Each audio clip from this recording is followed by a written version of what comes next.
ప్రభుత్వం రైతులను ప్రత్యామ్నాయ పంటల సాగు వైపు ప్రోత్సహిస్తున్నప్పటికీ మార్కెట్ హామీ లేకుండా పంటల మార్పిడి సాధ్యం కాదని తెలంగాణ రైతు సంఘం రాష్ట్ర కోశాధికారి శోభన్ అన్నారు. ప్రత్యామ్నాయ పంటలకు మార్కెటింగ్ సదుపాయం, కనీస మద్దతు ధర లేకపోతే రైతుల సాగుకు ముందుకు రావడం కష్టమన్నారు. చేగుంట మండల కేంద్రంలోని స్థానిక తహసీల్దార్ కార్యాలయం నుంచి కొత్త బస్టాండ్ వరకు భారీ ర్యాలీ నిర్వహించారు. తెలంగాణ రైతు సంఘం మెదక్ జిల్లా 3వ మహాసభలు సంఘం జిల్లా అధ్యక్షులు బొంత బాగయ్య అధ్యక్షతన చేగుంట మండలం వడియారం గ్రామంలోని మైనంపల్లి ఫంక్షన్ హాల్లో జరిగాయి. ఈ సందర్భంగా శోభన్ మాట్లాడుతూ కేంద్ర ప్రభుత్వం పెంచిన ఎరువుల ధరలను వెంటనే తగ్గించాలని, రైతులకు నాణ్యమైన విత్తనాలు అందేలా చర్యలు తీసుకోవాలన్నారు. భూభారతి చట్టం అమలు చేయాలని, రాష్ట్రంలో వ్యవసాయ ప్రణాళిక లోపించడం వల్ల రైతులు అనేక సమస్యలు ఎదుర్కొంటున్నారన్నారు. ఖరీఫ్ సాగు పనులు ప్రారంభమైన రైతులకు అవసరమైన పంట రుణాలు పూర్తి స్థాయిలో అందడం లేదన్నారు. రైతు భరోసా నిధులను వెంటనే ఖాతాల్లో జమ చేయాలన్నారు. మరోవైపు నకిలీ కల్తీ విత్తనాల విక్రయాలు యథేచ్ఛగా కొనసాగుతున్నప్పటికీ ప్రభుత్వం వ్యవసాయ శాఖలు సమర్థవంతమైన చర్యలు తీసుకోవటం లేదని విమర్శించారు. రాష్ట్రంలో సుమారు 10,000 క్వింటాల నాణ్యత లేని పత్తి విత్తనాలు అధికారులు స్వాధీనం చేసుకున్నప్పటికీ బాధ్యులపై కఠిన చర్యలు తీసుకోకపోవడం ఆశ్చర్యకరమన్నారు. సంబంధిత వ్యాపారులపై పీడీ యాక్ట్ కింద కేసులు నమోదు చేయడంతో పాటు నాణ్యత లేని విత్తనాలు విక్రయం చేస్తున్న వారి లైసెన్సులను రద్దు చేయాలన్నారు.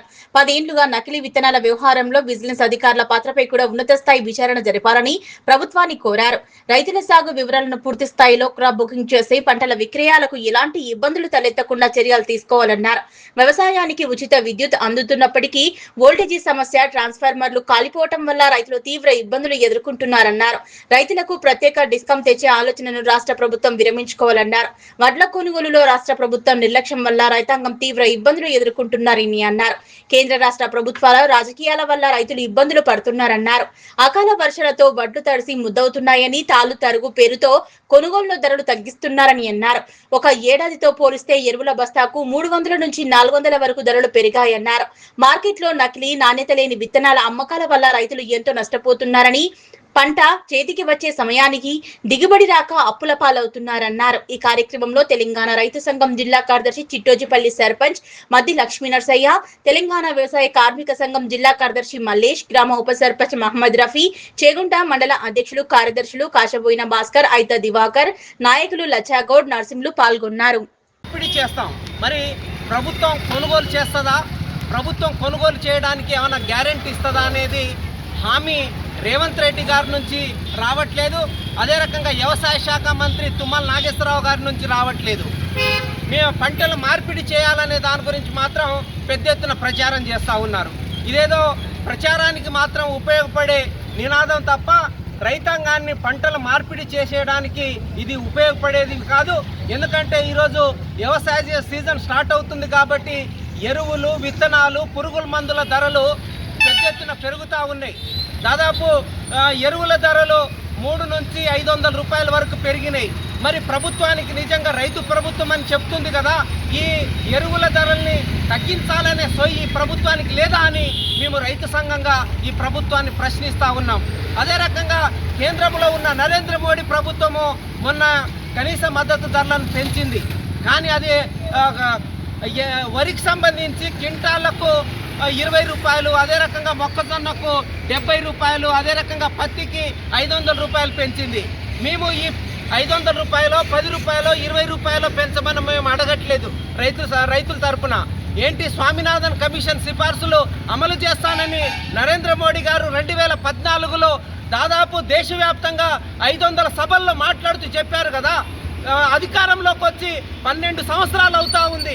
కానీ ఈరోజు స్వామినాథన్ కమిషన్ సిఫార్సులు C2+50% అమలు చేయట్లేదు.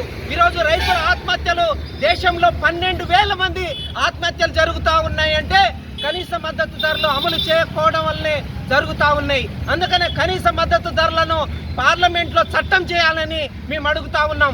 ఈరోజు బ్యాంకులలో, ప్రైవేట్లలో తీసుకున్న అప్పులు బారిన పడి రైతులు ఆత్మహత్యలు చేసుకుంటా ఉన్నారు.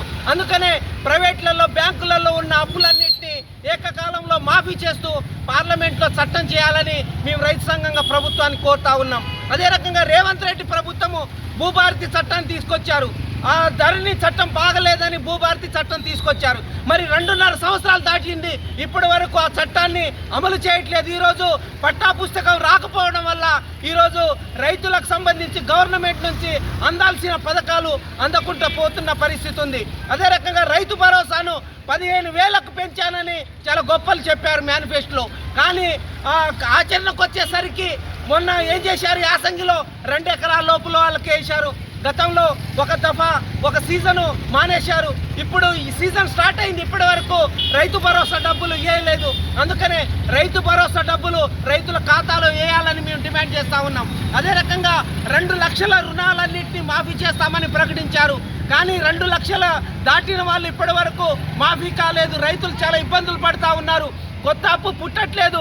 వ్యవసాయ సీజన్ స్టార్ట్ అయింది, పంటల పెట్టుబడికి డబ్బులు అవసరం. కాబట్టి కేంద్రంలో ఉన్న బీజేపీ ప్రభుత్వమైన, రాష్ట్రంలో ఉన్న రేవంత్ రెడ్డి ప్రభుత్వమైన రైతాంగ సమస్యలు పరిష్కారం చేయాలని మేము రైతు సంఘంగా డిమాండ్ చేస్తూ ఉన్నాం. లేకపోతే రైతాంగాన్ని కదిలించి మరిన్ని పోరాటాలని ఉధృతం చేస్తామని ఈ సందర్భంగా ప్రభుత్వాన్ని హెచ్చరిస్తూ ఉన్నాం.